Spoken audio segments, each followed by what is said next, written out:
బతుకమ్మ పండుగ దసరా పండుగ అంటే ఆడబిడ్డల్ని ఇంటికి ఆహ్వానించి ఆడబిడ్డల్ని మన సంతోషంలో భాగస్వాములను చేసినప్పుడే ఈ బతుకమ్మ పండుగకు నిండుదనం వస్తుంది. అలాంటి బతుకమ్మ కుంట ప్రారంభోత్సవ కార్యక్రమంలో మా ఆడబిడ్డ సీతక్క విమలక్క పాల్గొని ఈ కార్యక్రమానికి సంపూర్ణత తీసుకొచ్చిండ్రు. ఈ వేదిక మీద ఉన్న ఆడబిడ్డలందరికీ, రాజ్యసభ సభ్యులకు, శాసనమండలి సభ్యులకు, శాసనసభ్యులకు, వివిధ కార్పొరేషన్ చైర్మన్లకి, ఇక్కడికి విచ్చేసిన వి హనుమంతరావు గారి అభిమానులందరికీ, ముఖ్యంగా వి హనుమంతరావు గారికి ఆయన ఒక జీవితాశయంగా ఈ బతుకమ్మ కుంట పునరుద్ధరణ కోసం పోరాటం చేస్తూ వచ్చిండు.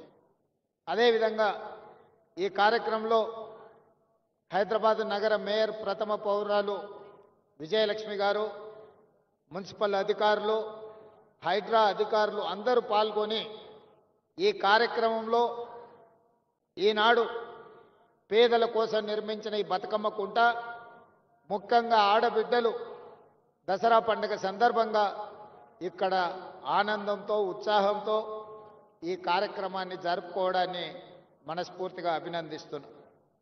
మిత్రులారా, ఈరోజు నిజంగా చాలా సంతోషకరమైన పర్వదినం. నేను హైడ్రా ఆలోచన చేసినప్పుడు చాలామంది చాలా రకాలుగా మాట్లాడారు. కొంతమందికి అర్థం కాలేదు, కొంతమందికి అర్థమయ్యి వాళ్ళ యొక్క కబ్జాలు, వాళ్ళ యొక్క ఆలోచనలు భవిష్యత్తులో సాగవని బురద జల్లే ప్రయత్నం చేసింది. ఎవరెన్ని ప్రయత్నాలు చేసినా మంచి పని చేయాలనుకున్నప్పుడు, ఒక సంకల్పంతో ముందుకు వెళ్ళాలనుకున్నప్పుడు కొన్ని ఒడిదుడుకులు వస్తాయి. ఆ ఒడిదుడుకులను సమయస్ఫూర్తితోనో సమయము సందర్భాన్ని బట్టి వాటిని పరిష్కరించుకుంటూ ముందుకు వెళ్ళాలి. ఈనాడు ఒక నూతన సంస్థని రాష్ట్ర ప్రభుత్వం ప్రారంభించింది. చాలామంది చాలా ఆరోపణలు చేసింది. కానీ నేను ఒక మాట చెప్పదలుచుకున్నా. కోవిడ్ తర్వాత పర్యావరణంలో చాలా మార్పులు వచ్చినాయి.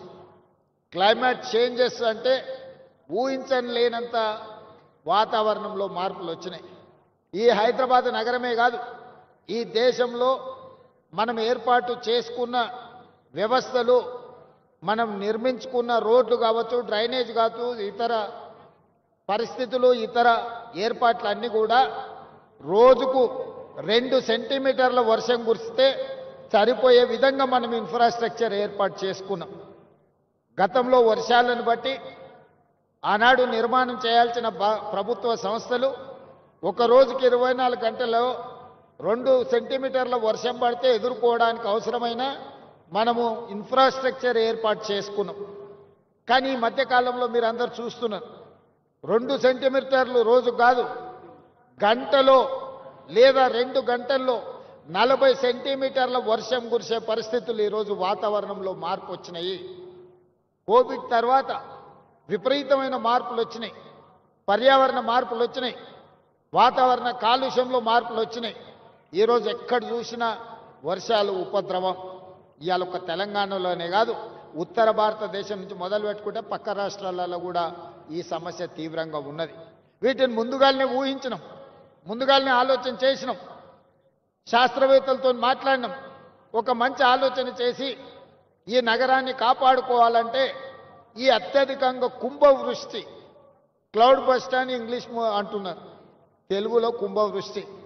ఒకప్పుడు కుంభవృష్టి వస్తే దివిసీమ ఉప్పెన లాంటి తుఫాన్లు వస్తే ఎంతోమంది కొట్టుకుపోయారు. మన కళ్ళ ముందే హృదయ విదారకమైన పరిస్థితులు మనం చూసినాం. 1908లో ఆనాడు వచ్చిన వర్షానికి హైదరాబాద్ నగరంలో వేలాది మంది చచ్చిపోయారు. ఆనాటి ప్రభు, నిజాం ప్రభు అది చూసి ఆయన అసలు అంటే ఆ బాధను భరించలేక అప్పటికప్పుడు ఆలోచన చేసి ప్రపంచ స్థాయిలో సాంకేతిక నిపుణులను రప్పించి మోక్షగుండం విశ్వేశ్వరయ్యకు ఒక బాధ్యత అప్పచెప్పాడు. నా నగరంలో మళ్ళీ ఎప్పుడు వరదలు రావద్దు, నా నగర ప్రజల్ని కాపాడుకోవడానికి నేనేం చేయాలంటే ఆనాడు మోక్షగుండం విశ్వేశ్వరయ్య ఇచ్చిన ప్రణాళికనే ఈ మూసీ నది పరివాహక ప్రాంతం యొక్క అభివృద్ధి. పైన కట్టిన హిమాయత్ సాగర్, ఉస్మాన్ సాగర్, మచ్కుంద, వికారాబాద్ అడవుల్లో నుంచి మొదలైన మూసీ నది, రంగారెడ్డి జిల్లాలో మొదలైన ఈసా నది, ఈ రెండు కలిసి హైదరాబాదు నగరంలోకి వచ్చినప్పుడు మూసీ నదిగా మారుతున్నది. ఒకప్పుడు ఈ మూసీ నది నీటి ప్రవాహంతోనే కలకలలాడేది. కానీ కాలక్రమేణా ఈరోజు మురికి కూపంగా మారింది. మూసీ అంటేనే మురికికి ప్రత్యేక పదంగా మారిపోయింది. ఎక్కడైనా మీరు చరిత్రను చూడండి, ఏ ప్రాంతంలో నీరు ప్రవహిస్తుందో ఆ ప్రాంతంలో నాగరికత పరిడవిల్లుతుంది. ఏ ప్రాంతంలో నదులు ఉంటాయో ఆ ప్రాంతంలో అభివృద్ధి ఉంటుంది. ఆ నదులను ఇవాళ మనము చెరబట్టే ప్రయత్నం చేస్తున్నాం కొంతమంది కబ్జాదారులు. ఇవాళ అందుకే ఈ హైదరాబాదు నగరంలో ఉన్న నాలాల కబ్జాలను వదిలిస్తామని, చెరువులను విడిపిస్తామని, చెరువులను చెరబడితే తాట తీస్తామని చెప్పి తెలంగాణ రాష్ట్ర ప్రభుత్వం నిర్ణయం తీసుకున్నది. ఇవాళ చెరువులను విడిపించడం, నాలా కబ్జాలను తొలగించడం, మూసీ నదిని పునరుద్ధరించడమే తెలంగాణ రాష్ట్ర ప్రభుత్వం లక్ష్యంగా పనిచేస్తుంది. మిత్రులు కాలేరు వెంకటేష్ గారు ఒక మంచి ఆలోచన ముందుకు వచ్చాడు. రాజకీయాలకు అతీతంగా అభివృద్ధి కార్యక్రమంలో భాగస్వామి కావడానికి ఈరోజు ప్రతిపాదనలు తెచ్చాడు. ఎస్, తప్పకుండా మిగతా శాసనసభ్యులు కూడా నేను విజ్ఞప్తి చేస్తున్న, హైదరాబాద్ నగరంలో ఉన్న శాసనసభ్యులు, మీ నియోజకవర్గాలలో మూసీ నది పరివాహక ప్రాంతం ఎంతుందో ఆ బఫర్ జోన్లో కానీ మూసీ నదిలో కానీ పేదలు, అత్యంత నిరుపేదలు, తండాలలో, గూడాలలో, మారుమూల పల్లెల్లో ఉన్న పేదలు ఈరోజు హైదరాబాద్కు వలస బతకడానికి వచ్చారు. జీవనాధారం కోసం వచ్చారు. ఎక్కడ దిక్కులేక, ఎక్కడ నివాసము స్థలం దొరక్క ఈరోజు మూసీ నది ప్రాంతంలో చిన్న చిన్న గుడిసెలు వేసుకొని బతుకుతారు. వాళ్ళ పేదరికం నాకు తెలియదా? కొంతమందికి పేదరికం అంటే ఎగ్జిబిషన్ అయి ఉండొచ్చు. బెంచ్ కార్లు వేసుకొని పేదరికం చూడాలంటే ఊర్లకు పోయి ఓహో పేదరికం ఇట్లుంటుందా అని ఎక్స్కర్షన్ లాగా పోయేటోళ్ళు ఉండొచ్చు. గుంటూరులో చదువుకున్న వాళ్ళు, గుడివాడలో చదువుకున్న వాళ్ళు, లేకపోతే అమెరికాలో చదువుకున్న వాళ్ళకు. నాకు అట్లా కాదు. నేను పుట్టిన ప్రాంతం, నేను పెరిగిన ఊరు, పేదరికం నా కళ్ళ ముందు నేను చూసిన, దళితులు గిరిజనులు పడే కష్టాలు నేను చూసిన, మా ప్రాంతాల నుంచి వలస హైదరాబాద్కు బతకడానికి వచ్చేటోళ్ళని నేను చూసిన. ఈ అంబర్పేట ప్రాంతంలో పోతే మా ఊరోళ్ళే చాలా మంది ఉంటారు. మా జిల్లా వాళ్ళు అయితే, మా జిల్లా వాళ్ళు అనుకుంటే ఎవరినైనా గెలిపించేటంత మంది ఉన్నారు ఈ అంబర్పేట, ఈ మూసీ పరివాహక ప్రాంతంలో. వాళ్ళ పట్ల నాకు ప్రేమ ఉంటుంది, వాళ్ళ పట్ల నాకు అభిమానం ఉంటుంది, వాళ్ళకి సహాయం చేయాలన్న ఆలోచన ఉంటుంది. వాళ్ళని ఇబ్బంది పెట్టి నేను బాపుకునేది ఏమున్నది ఒకసారి ఆలోచన చేయాలి. నేనేమన్నా ఈ భూమిని, మూసీ నదిని చుట్టి నా సూట్ కేసులో పెట్టి నేనేమన్నా మా ఇంటికి తీసుకెళ్తానా? లేకపోతే విదేశాలలో దీన్ని తీసుకెళ్ళి దాచిపెట్టుకుంటానా? లేదు కదా. ఇవాళ ఈ ప్రాంతంలో అభివృద్ధి జరగాల్సిన అవసరం ఉంది, అనర్థాలను తగ్గించాల్సిన అవసరం ఉంది. మొన్న రాత్రి నుంచి కంటిన్యూస్గా ఇమ్లిబన్ బస్ స్టేషన్లో వేలాది మంది ప్రయాణికులు చిక్కుకుపోయిందంటే రాత్రి 3 వరకు అధికారులను అప్రమత్తం చేస్తూ నేను వాళ్ళకి ఏర్పాట్లు చేపించిన. దీనికి కారణం ఏంటి? ఈరోజు ప్రకృతిలో విపరీతమైన మార్పులు వచ్చినాయి. దాంతో మీరు ఊహించనంత వర్షము 1-2 గంటల్లోనే 40-50 సెంటీమీటర్లు కురిసే పరిస్థితి వచ్చింది. దాన్ని తట్టుకునే వ్యవస్థ మనకు లేదు ఈనాటి వరకు. అందుకే ఈరోజు భవిష్యత్తులో దానికి తట్టుకోవడానికి అవసరమైన ఏర్పాట్లను చేసుకోవాలి. లేకపోతే జీవితాంతం మీరు కష్టపడి సంపాదించుకున్న మీ టీవీ కావచ్చు, మీ ఫ్రిడ్జ్ కావచ్చు, మీ మంచాలు కావచ్చు, మీ పిల్లలు చదువుకున్న సర్టిఫికెట్లు కావచ్చు, ఉప్పు, పప్పు, బెల్లం, చింతపండు మీరు సంపాదించుకొని 2-3 నెలలకు మీరు తెచ్చి ఇంట్లో పెట్టుకుంటే రాత్రి ఈ రకంగా వర్షాలు వస్తే గంటలలో అవి నీట మునిగిపోతాయి. ఆ తర్వాత మిమ్మల్ని ఆదుకోవడానికి ఎవరు రారు. నా మాట వినండి, మీకు మంచి చేసే ఆలోచనతో ఉన్నా. ఇవాళ కాలేరు వెంకటేష్ గారు ఒక ప్రతిపాదన చేసిండు. అంబర్పేట అసెంబ్లీలో 5 కిలోమీటర్లు మూసీ నది పరివాహక ప్రాంతం ఉన్నది. ఈ బఫర్ జోన్లో కొంతమంది పేదలు ఇండ్లు కట్టుకుండ్రు, వాళ్ళకి డబుల్ బెడ్రూమ్ ఇండ్లు కట్టించండి అంబర్పేటలో అని. తప్పకుండా వేదిక మీద ఉన్న మా ఇన్ఛార్జ్ మంత్రి పొన్నం ప్రభాకర్ గారికి నేను ఆదేశాలు ఇస్తున్నా, హైదరాబాద్ కలెక్టర్కి, మున్సిపల్ కమిషనర్ గారికి నేను ఆదేశాలు ఇస్తున్నా. తక్షణమే అంబర్పేటకు సంబంధించిన ఒక ప్రత్యేక రివ్యూ పొన్నం ప్రభాకర్ గారు తీసుకుంటారు. మీరు క్షేత్రస్థాయిలో మొత్తం పర్యటన చేసి, నేను మున్సిపల్ అధికారులకు కూడా అందరికి ఆదేశాలు ఇస్తున్నా, మీరు మొత్తం తిరగండి, ఎన్యూమరేట్ చేయండి, ఎవరెవరు ఉన్నారు పేదలు లిస్టు తీయండి, వాళ్ళ పరిస్థితి ఏంది అంచనా వేయండి. ఇవాళ వాళ్లకు పునరావాసం కల్పించడమే కాదు, ఈడ ఇన్ని ఆఫీసులు ఏమంటే నేనే ఆశ్చర్యపోతున్నా. రిజిస్ట్రేషన్ ఆఫీస్ లేదు, లేకపోతే ట్రాన్స్పోర్ట్ ఆఫీస్ లేదు, ఏ ఆఫీస్ లేదు అన్నాడు వెంకటేష్. ఒకదానికి అటుపోవాలి, ఒకదానికి ఇటుపోవాలి. 100% ఈ కాన్స్టిట్యున్సీకి సంబంధించిన అన్ని వసూలుతో కూడుకున్న ఒక క్యాంపస్నే ఒక మినీ సెక్రటేరియట్ లాగా అంబర్పేటలో మీకు కట్టించే బాధ్యత నాది.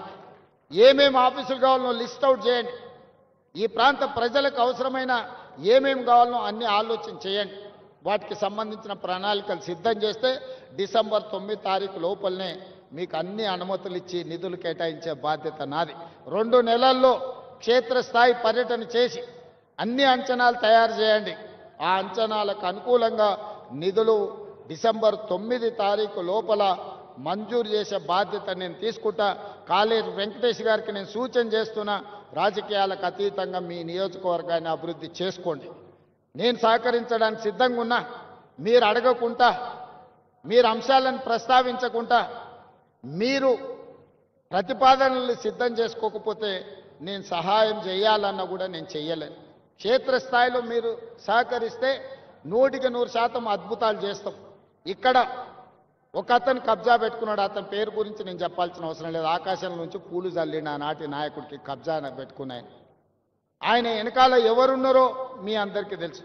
కానీ ఇవాళ లోకల్ ఎమ్మెల్యేగా మీరు సహకరించారు. వితిన్ 100 డేస్లో ఈరోజు బతుకమ్మకుంట నిజమైంది, కళల సాకారమైంది. మా విమలక్క చెప్తుంది, మా తండ్రి గారు ఇక్కడనే ఉండి మేము ఎన్నోసార్లు కొట్లాడినామన్నా, మా జన్మలో ఇది ఇట్లా చూస్తామని నేను అనుకోలే. అందుకే నేను జిల్లాల కార్యక్రమాన్ని కూడా రద్దు చేసుకొని ఇక్కడికి వచ్చినాను. మీరందరూ స్థానిక ప్రజాప్రతినిధులు సహకరించినందుకే నేను ఇది చేయగలిగిన. నేను ఒక్కరిని చేసే పని కాదు ఇది. మీరందరూ సహకరిస్తే నేను నిర్ణయం తీసుకోగలుగుతా. నేను ఒక టీం లీడర్గా మిమ్మల్ని అందరినీ లీడ్ చేయగలుగుతా. ఒక విజన్ గల ప్రజాప్రతినిధిగా హైదరాబాదు నగరం అంతర్జాతీయ నగరంగా తీర్చిదిద్దుతా. అదే క్రమంలో పేదలకు ఎట్లా మేలు చేయాలో మీరు సూచనలు ఇవ్వండి. పేదలకు అన్యాయం చేసే పని ఏది చెయ్యను. మీరు గుర్తుపెట్టుకోండి, అక్కడ హైటెక్ సిటీ దగ్గర కన్వెన్షన్ కూలిందంటారు. ఎవరు? నాగార్జున గారు ఆగర్భ శ్రీమంతుడు, ఒక పెద్ద సినిమా స్టార్. కానీ అక్కడ తుమ్మిడికుంట అనే మొత్తం చెరువునే కబ్జా పెట్టుకుని, నాకు కూడా మంచి మిత్రుడు. మేము అడిగి చూసినాం. వారు కొంచెం వారికి ఉన్న పాత సావాసం, పాత మిత్రుల వల్ల కొంత ఆలోచన చేసిండు. మా అధికారులు పోయి దాన్ని తొలగించింది. తర్వాత ఆయన్ని ముందుకు వచ్చి, సార్ ఇట్లాంటివి ఇంకా నాకు వద్దు వివాదాలు, నేను ప్రజలకు ఆదర్శంగా ఉండదలుచుకున్నా, ఈ చెరువు పునరుద్ధరణ కోసం 2 ఎకరాల భూమిని నేనే అప్పచెప్తా అని చెప్పి నాగార్జున గారు ఈరోజు ముందుకు వచ్చి ఈరోజు మనకు అప్పచెప్పాడు. అలాంటి సందర్భాలు వస్తే మేము అభినందిస్తాము. సున్నం చెరువు దగ్గర ఎవడో అమాయకులను చేసి అమ్ముకుంటే చెరువు మధ్యలో వాళ్ళు నిర్మించుకుంటే తొలగించమని ఎన్నిసార్లు చెప్పినా తొలగించకపోతే మనం తొలగించాల్సి వస్తుంది. దయచేసి నేను పేద ప్రజలకు విజ్ఞప్తి చేస్తున్నా. మాయగాళ్ళు మహానగరంలో చాలామంది ఉంటారు. వాళ్ళకు ముఠా నాయకుడు ఇంకొకడు ఉండొచ్చు. వాళ్ళందరూ కలిసి ఈ మహానగరంలో వివిధ ప్రాంతాల నుంచి వచ్చిన పేదల్ని మాయ చేసి ప్రభుత్వ స్థలాలను మీకు అమ్ముతే అగ్గోకి సగ్గోకి వస్తుందని తీసుకోకండి. మీకందరికీ ఏ రకంగా ఆదుకోవాలనో ప్రభుత్వం ఆలోచన చేస్తుంది, ఒక మంచి నిర్ణయం తీసుకుంటుంది. అందుకే మనస్ఫూర్తిగా దసరా పండుగ సందర్భంగా ఈ నగరవాసులందరూ మూసీ నది పునరుజ్జీవం కోసం సహకరించండి. మూసీ నది పరివాహక ప్రాంతంలో ఎవరెవరైతే నివాసం కోల్పోతుండ్రో వాళ్ళందరికీ శాశ్వత నివాసాన్ని ఏర్పాటు చేసే బాధ్యత తెలంగాణ రాష్ట్ర ప్రభుత్వం తీసుకుంటుంది. ఎవరిని నష్టపోనివ్వం, ఎవరిని కష్టపెట్టడానికి ఈ ప్రభుత్వం లేదు. ఇది ప్రజా ప్రభుత్వం, ప్రజల కోసం ఎన్నుకున్న ప్రభుత్వం, ప్రజలే ఎన్నుకున్న ప్రభుత్వం, ప్రజలు నడుపుతున్న ప్రభుత్వం. ఈ ప్రభుత్వం పేదలకు అండగా నిలబడుతుందని తెలియజేస్తూ చివరగా కాలేరు వెంకటేష్ గారు ఒక ప్రతిపాదన తెచ్చారు. బతుకమ్మ కుంటకు పెద్దలు వి హనుమంతరావు గారి పేరు పెట్టాలని. నాకు ఎలాంటి అభ్యంతరం లేదు. కాలేరు వెంకటేష్ గారి సూచన మేరకి బతుకమ్మ కుంటకు వి హనుమంతరావు గారి పేరును పెట్టడానికి అవసరమైన ప్రణాళికలు సిద్ధం చేయమని పొన్నం ప్రభాకర్ గారు చెప్తున్నా. వారు చెప్పబట్టే ప్రగతి భవన్కి జ్యోతిరావు పూలే పేరు మనం పెట్టుకోవడం జరిగింది. హనుమంతరావు గారి సూచన మేరకే పేదల ప్రజాభవన్గా మార్చి జ్యోతిరావు పూలే ప్రజాభవన్గా హనుమంతరావు గారి సూచన మేరకే నిర్ణయం తీసుకున్నాం. ఇవాళ 42% రిజర్వేషన్ల విషయంలో కూడా వారి సీనియర్ నాయకుడుగా మాకు సూచనలు సలహాలు ఇచ్చి ముందుకు నడిపించిండు. వారి అనుభవాన్ని ఈ ప్రభుత్వం పూర్తి స్థాయిలో వినియోగించుకుంటుంది. వారి గౌరవానికి భంగం కలగకుండా ఈ కార్యక్రమాలను ముందుకు తీసుకెళ్తాం. అంబర్పేటలో డాక్టర్ రోహిన్ రెడ్డి గారు ఈరోజు ఈ కార్యక్రమాన్ని సమన్వయం చేసి విజయవంతం చేసినందుకు రోహిన్ రెడ్డి గారి టీంను కూడా మనస్ఫూర్తిగా అభినందిస్తూ సెలవు తీసుకుంటున్న ధన్యవాదాలు మిత్రులారా.